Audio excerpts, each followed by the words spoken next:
BootTube! Oh my god, again. It's just every damn time. What is happening right now? So if I face that... Oh, I face that way. Okay. I get... hey! Okay, you can actually see me. But anyway, I believe I left off on episode 8 with only part 1, which I feel bad for because episode 9 already premiered August 28th. And it's like, isn't it like August 30 right now? So I'm like, what, 2 days late? Oh my god, I'm a whole episode late, guys. I did not watch episode 9 yet, which is really, really sad to me. But let me at least finish episode 8, which is Grotesque. I believe I left off with, poor Nick. Was it Nick? Yeah, it was Nick. Who apparently, like, lost all his water and food. He's pounding cactus leaves, eating the flesh. Unfortunately, he gags and vomits it all up. And unfortunately, he has no other option. Apparently, I think this is the part I missed. But I heard that apparently he urinated into his hand and drank it. Desperate times come for desperate measures, y'all. Because I bet you guys, if you were in his situation, it doesn't even have to be an apocalypse. If you were in a desert and you straight up have no food, or especially water, and nothing coming out of those cactuses, you have no choice, yo. You really don't. I would not be surprised if I was in that situation where even without an apocalypse, if I was in a situation and I was like in a desert-like area, really hot, I had no water, I have no choice. I would probably do the same thing, I'm not gonna lie to you. But anyway, apparently Nick, like, he pretty much huddles near this van, this broken down van, and the temperature is starting to plummet, you know, it's like getting colder, you know, that stuff. And apparently we get another flashback with him and Gloria waiting in a hallway, which looks like to be that rehab facility that they both are at. You know, they're all waiting. I'm only guessing they might be waiting for relatives, and I was actually right, because the moment Gloria's parents come through, I believe Nick was all making fun of them. He was like, oh, look at your parents, man, they're all fancy looking. And it pretty much shows that Gloria came from a very good life, you know what I mean? Like, she had those well-off parents and all that stuff, and I'm guessing that's maybe why she turned to drugs, because, you know, some people, even though they're, like, well-off and part of, like, rich families, some people don't adjust to that life very well, and they tend to, you know, break away and do bad things, and that's apparently what Gloria did. And at the same time, we see Madison arrive at the same time and waving at him, and I was really sketched about when she showed up, because the moment I saw Madison show up, something just seemed off, right? First off, she seemed sad, and at first I thought, you know, of course she's sad because she's visiting her son, her only son, at a rehab facility. Who would be happy about that? Like, you know, it's like a reality check. It's like, my kid's in a rehab facility for drugs. But at the same time, you would think they'd be somewhat happy they're in a rehab facility getting help. So that's why I was kind of sketch about her, the way she looked. But what really threw me off, what made me suspicious, is the fact that she was wearing all black. I don't know if you guys noticed it in the beginning. Hang on, hold up. Oh my god. Yeah. But anyway, sorry, it was like starting to darken. But anyway, I don't know if you guys noticed beforehand, but in the first flashback when we see Madison, I was really sketched at the fact that, one, she was sad, but sometimes parents are sad knowing that their kid is in a kid's in a rehab facility. Of course they're gonna be sad, but I would think that not really, because they're getting help. So I was like, why else is she sad? At the same time, I noticed that she was wearing all black. I'm like, she's wearing black, like literally all black, and it's like, I question, like, she's a teacher, right? Obviously she was a teacher before the apocalypse. Well, not really a teacher, she was like a counselor, wasn't she? If I remember correctly. But I've seen some school counselors, and I'm pretty damn sure they don't wear all black and look somewhat depressing, even if you're visiting your child at a rehab facility. So it made me wonder, like, did she come from a funeral, or is she in mourning or something? Right?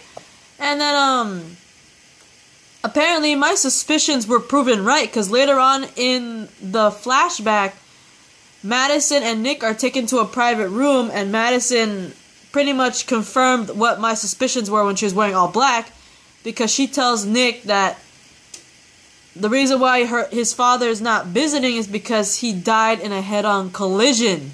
And I was like, that's why she's wearing black, because she's in mourning for her husband.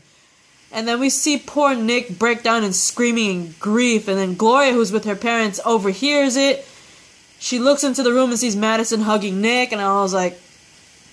So we finally found out what happened to Nick and Alicia's father. I was always curious about that. I was like, what happened? I mean, did he actually die? Or did they just get divorced and he's just not in their life anymore? You know what I mean?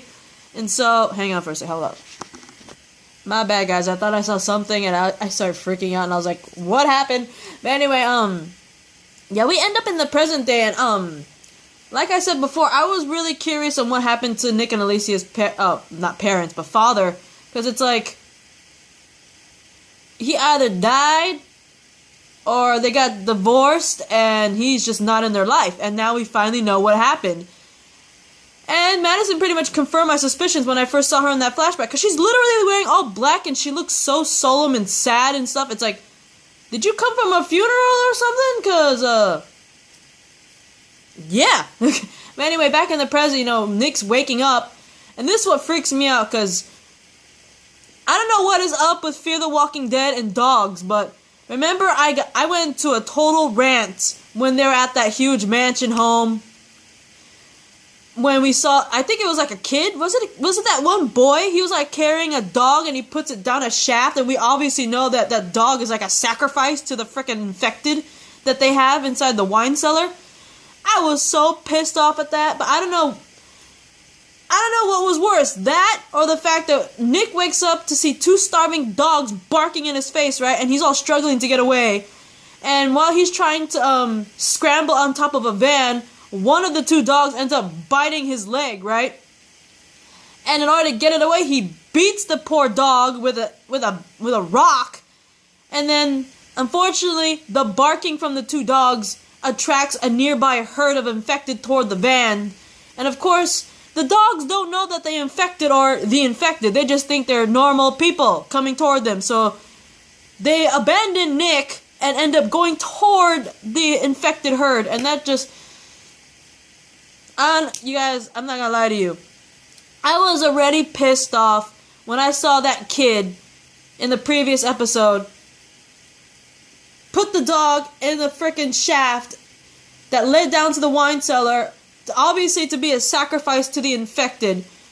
And I was already pissed off because I was like, dude, why are you killing dogs? You suck, Fear the Walking Dead, for killing dogs. And now you do this. You do this again. You make Nick beat one of the... I know that both of the dogs are starving and they're barking at him and one of them bites his leg viciously.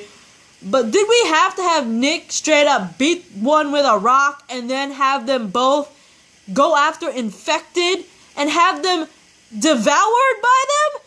I mean, oh my god! I'm a dog lover, people. I've had like 4 to 5 dogs in my life. I still have that. My most recent one, you've seen in my previous video, my dog. He's a little Chiweenie. I love dogs more than anything in life itself.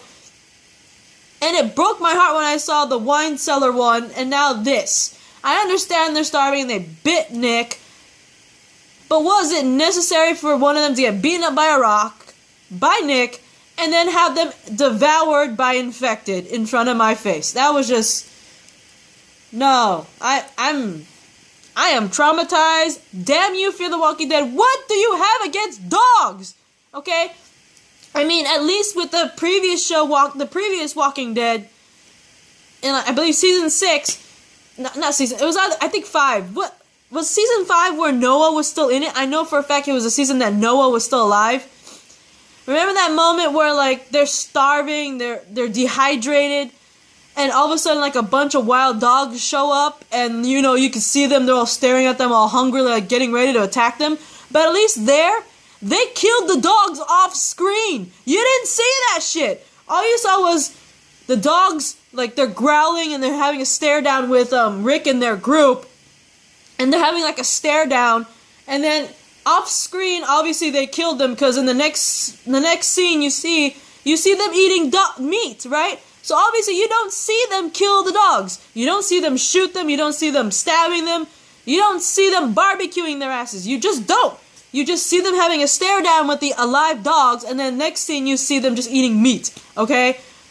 But with Fear the Walking Dead, you have a little kid sacrifice a dog into a wine cellar shaft.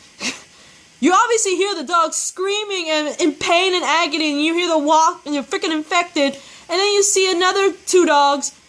One gets beaten up by Nick with a rock and then gets devoured in our face. It's like, what do you have against dogs, Fear the Walking Dead? What the hell?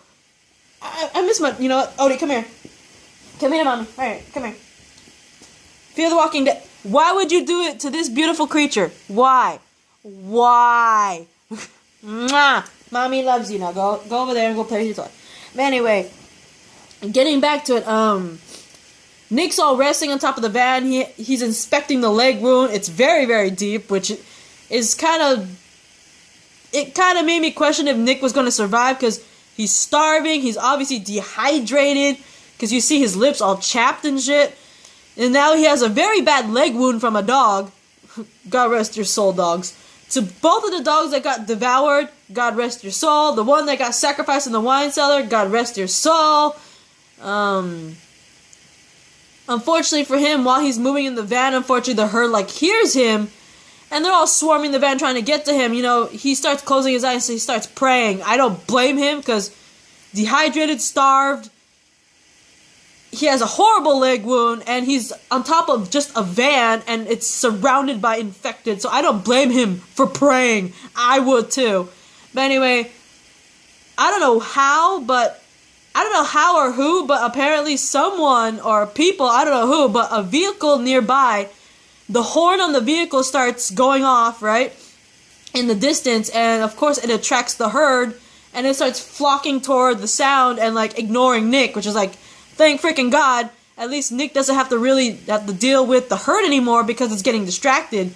So, you know, you see Nick seizing that opportunity, managing to crawl. With that wound, I'm surprised he managed to crawl off the van. But what really pissed me off and really disturbed me was that he started eating meat from one of the dead dog carcasses. I was like, no! I'm already pissed off that you made 2 dogs get devoured by infected. Now Nick is eating meat from them? The dead dog carcasses? Ew! Okay? No!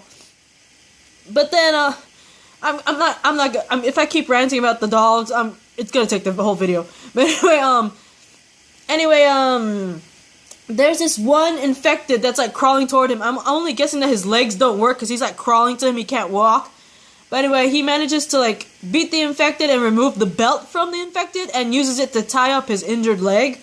I guess I could see the appeal, because some people do that when they're injured in the leg. They use a belt.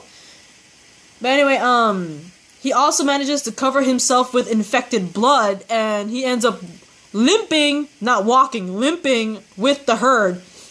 And over time, while he's with the herd, he becomes so disoriented, because I really don't blame him for being disoriented, because, like I said, he's starving, he's dehydrated, you see his lips all messed up and chapped and shit. But it gets so worse that he's becoming disoriented and his vision's starting to blur, finally. And I'm not surprised that it's also because of blood loss, because of the wound. And, he starts hallucinating, and the hallucination's hella crazy, because he starts hallucinating that the infected dead are, talking to him while they're traveling down the road. Not gonna lie to you, if I am in a herd of infected, and the only thing protecting me was the fact that I'm covered in, blood and guts, and I start hallucinating that they're talking to me, I would get the hell away from them. I don't care if I'm hallucinating because of starvation and dehydration. If dead people start talking to me, I know shit's wrong. But anyway, I am gonna leave it off here because I am running out of time. I will most likely finish this in the 3rd video, but let's see, hang away. The outlaws from earlier that Nick ran away from, you remember those outlaws? That killed that poor little old man that was asking for water in the car, and they heard the radio near Nick, and they started shooting at him and everything. They come back. I don't know how. It's like they have a Nick radar, but they end up back, and they see the herd that Nick is walking with, and they start shooting the infected. It's like, oh my god, infected, let's start shooting them and all that stuff. But anyway, I am actually running out of time. I'll finish this in the next video. Tongue-tied. I'll finish this in the next video, okay guys? Part 3. So, bye, BooTube.